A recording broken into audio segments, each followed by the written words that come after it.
All right, so we're going to talk about how to close and allow students to see their data once you've graded something. So for instance, I'm going to go to the social studies and I noted my geography assignment here. Now mine is already locked, but if I click on this lock, I can adjust the settings and I can open or close it right here. If I open it, then what you'll see is a green lightning bolt. And again, if you tap it, hit adjust settings, you can close the assignment. Now, when it's closed, this is when you can change items over here.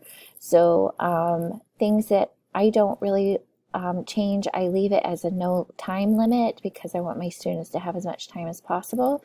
However, after submission, this is where you can allow edits if you need to, if a student doesn't complete it on time, or if they skip a question, you need to let them go back and open it.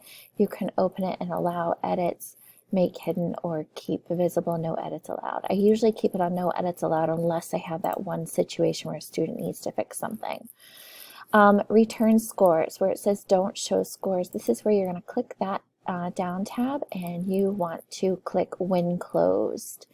That way, once you close this, the students will be able to see what their mistakes were or what corrections you made as you graded it.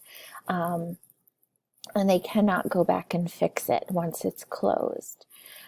Return correct answers. Again, that's one that I change and I allow once students close. I don't do after students submit because again, I just don't want to take the chance of the students being able to change their answers.